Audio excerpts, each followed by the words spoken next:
So today I'm going to talk a little bit, and we're going to do some exercises about how to structure a news story. So this class is about really straight news writing, because for your blog, you're going to have some stuff that's just opinions, some stuff that might be interviews, and that kind of thing.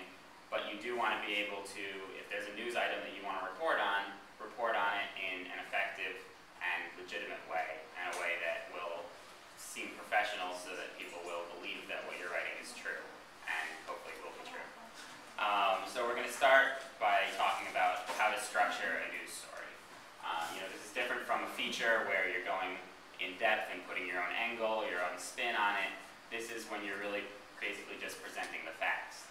So the other day we talked about the lead. The lead is probably the most important part of a news story. Does anybody remember what it is? First introduction sentence is supposed to hook people, not necessarily a thesis. Right, so it's like the first sentence. It can be longer than that. It can be up to like 2 short paragraphs, but usually the lead is seen as like the first paragraph. It can be as short as 1 sentence. And what kind of information should be in a lead? Does anybody remember? Right, I far said the who, what, where, why, when, how. As I said last time, it used to be that like everybody, that they wanted all of that information to be in the lead, but now it's you want the most essential information in that first paragraph. So if the why or the what isn't really important in the article, then put the who, where, when. And as Shelby said, you do want it to be a good hook to bring them in, though of course sometimes that's difficult if you're writing like about like oil prices or something. So we're going to take a look at some example leads. This is basically just what we just talked about. So here's some example leads. The first ones are, like the oil prices example. They're from pretty like real political news stories that aren't necessarily going to have like a great hook, like something really interesting.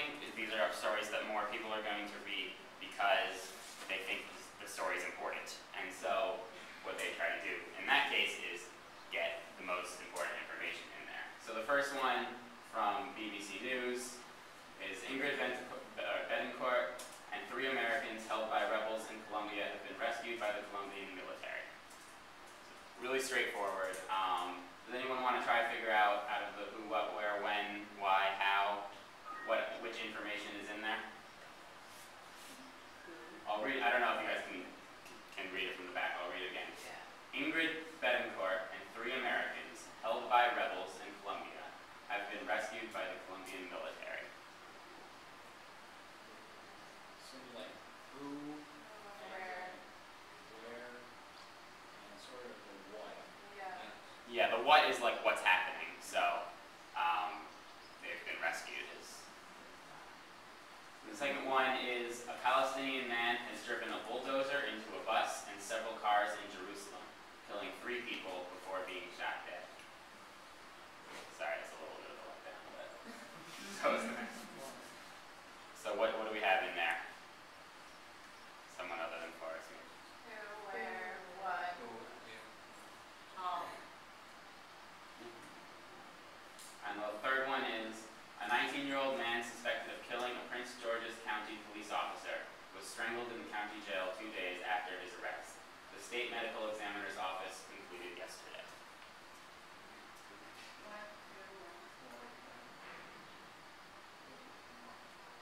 Yeah, so not a lot of whys in these. It could have said, a 19-year-old man suspected of killing a Prince George's County police officer after claiming the officer had abused him or something, and then we'd have a why in there. They also didn't tell us how. Well, strangled is sort of a how the guy was killed. So those are examples. Those are just from today's news. That last one was from the Washington Post, of straightforward leads. The next one is kind of in between. It's straightforward, but it also has a bit of a hook. Jason Lezak broke his American record in the 100-meter freestyle on Wednesday, then lost it before he could catch his breath. That's from the sports section, talking about the Olympics. So there you